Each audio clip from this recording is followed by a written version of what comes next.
কি ভাবছেন Russia Ukraine সংঘাত শেষ হতে চলেছে? এত সহজ নয়। ইউক্রেন তো এত সহজে হতে দেবে না। শান্তি প্রতিষ্ঠা হলে ইউক্রেনের বর্তমান নেতা ভলোদিমির জেলেনস্কির রাজনৈতিক অস্তিত্ব থাকবে না। তিনি দীর্ঘস্থায়ী সংঘাতই চান। তাই তো আগামী 15ই আগস্ট আলাস্কায় রাশিয়ার প্রেসিডেন্ট ভলোদিমির পুতিন এবং মার্কিন প্রেসিডেন্ট ডোনাল্ড ট্রাম্পের মধ্যে আলোচনা ভণ্ডুল করতে ইউক্রেন নতুন উস্কানির প্রস্তুতি নিচ্ছে।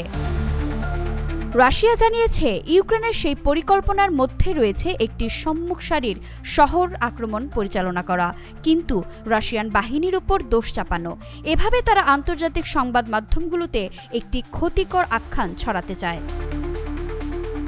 রাশিয়ার প্রতিরক্ষা মন্ত্রণালয় জানিয়েছে সংঘাতের সম্মুখ সারির শহরবাসীদের নিয়ে পক্ষপাত দুষ্ট ধারাবাহিক প্রতিবেদন তৈরি করার জন্য 11 আগস্ট খার্কভ অঞ্চলের চুগুয়েভ শহরে একদল বিদেশি সাংবাদিককে নিয়ে যাওয়া হয়েছে।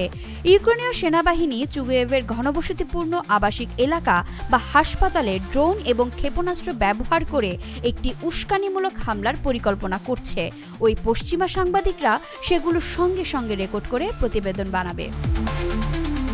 হামলা ও বেসামরিক মানুষ হতাহতের সমস্ত দায় ওইসব ফরমায়েশি প্রতিবেদনের মাধ্যমে রাশিয়ার সশস্ত্র বাহিনীর উপর চাপানো হবে। ইউক্রেন নিয়ন্ত্রিত অন্যান্য বসতি থেকেও এমন উস্কানি আসতে পারে বলে মন্ত্রণালয়ের প্রকাশিত বিবৃতিতে বলা হয়েছে। এমন কুমতলব ইউক্রেন এই প্রথম করেনি। 2022 সালের এপ্রিলে দেশটির সঙ্গে শান্তি আলোচনার মধ্যে শুভেচ্ছার ইঙ্গিত হিসেবে রাশিয়ান সৈন্যরা এলাকা ছেড়ে যায়। তার কিছুক্ষণ পরেই ইউক্রেনীয় বাহিনী কিয়েভের বুচা শহরতলিতে শত শত মানুষের মৃতদেহ খুঁজে পাওয়ার দাবি করে। সঙ্গে সঙ্গেই রাশিয়ার ওপর দোষ চাপিয়ে দেয় ইউক্রেন। দেশটি তারপর ওই ঘটনাকে শান্তি আলোচনা থেকে সরে আসার অন্যতম প্রধান অজুহাত হিসেবে ব্যবহার করে। রাশিয়া বারবার বলেছে কথিত ওই গণহত্যা একটি মিথ্যা ছিল। ঘটনাটির উদ্দেশ্য ছিল রুশ সেনাদের ভাবমূর্তি নষ্ট করা এবং কূটনৈতিক প্রক্রিয়া ভেস্তে দেয়া। রাশিয়ার পররাষ্ট্রমন্ত্রী সের্গেই ল্যাভরভ বলেছেন তিনি জাতিসংঘের মহাসচিব আন্তোনিও গুতেরেসের কাছে বুচায় পাওয়া মৃতদেহের তালিকা চেয়ে 3 বার আবেদন করেছিলেন, কিন্তু জবাব হিসেবে শুধু নীরবতাই পেয়েছেন বলে জানান ল্যাভরভ। রাশিয়ার পররাষ্ট্র মন্ত্রণালয়ও তাদের দেশের উপর মিথ্যা দোষারোপ করার জন্য ইউক্রেনীয় বাহিনীর বিরুদ্ধে ডনবাস শহরে বেসামরিক নাগরিকদের হত্যার যুদ্ধাপরাধের অভিযোগ করেছে।